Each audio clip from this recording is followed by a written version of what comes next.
നമ്മൾ ഉണ്ടാക്കി വെക്കേണ്ട ഒരു വിളക്കുണ്ട്. ആ വിളക്ക് സമൂഹത്തിന് വേണ്ടി നമ്മൾ തിരി കൊളുത്തിയിട്ട് വേണം നമുക്ക് പോവാൻ. പഴയൊരു ബ്രിട്ടീഷ് ഡോക്യുമെൻ്ററി ഉണ്ട്. ആ ഡോക്യുമെൻ്ററിയിൽ മനോഹരമായ ഒരു അവതരണമുണ്ട്. വൃദ്ധനായിട്ടുള്ളൊരു മനുഷ്യൻ അദ്ദേഹത്തിൻ്റെ വരാന്തയിൽ ഇങ്ങനെ ഇരിക്കുന്നുണ്ട്.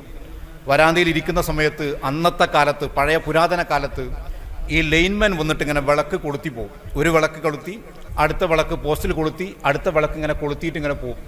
അത് പോകുന്ന സമയത്ത് ഈ വൃദ്ധനായ മനുഷ്യൻ ഈ വിളക്ക് കൊളുത്താൻ വന്ന ആളെ ഇങ്ങനെ നോക്കി നിൽക്കുന്നുണ്ട്. അപ്പോൾ രാവ് ഇങ്ങനെ ഇരുട്ടി വരികയാണ്. ഇരുട്ടി വന്നപ്പം അടുത്ത പോസ്റ്റിലേക്ക് വിളക്ക് കൊളുത്താൻ വേണ്ടിയിട്ട് പോയി ഈ ലൈൻമാൻ. ഈ വൃദ്ധനായ മനുഷ്യൻ വീണ്ടും ഇങ്ങനെ നോക്കി നിൽക്കുന്നുണ്ട്. അടുത്ത വിളക്കും കൊളുത്താൻ വേണ്ടി പോയപ്പോൾ ഇദ്ദേഹത്തെ ഈ വൃദ്ധൻ്റെ കണ്ണിൽ നിന്നും മറഞ്ഞു പോയിട്ടുണ്ട്. രാവ് ഇരുട്ടിയപ്പം മറഞ്ഞു പോയിട്ടുണ്ട്.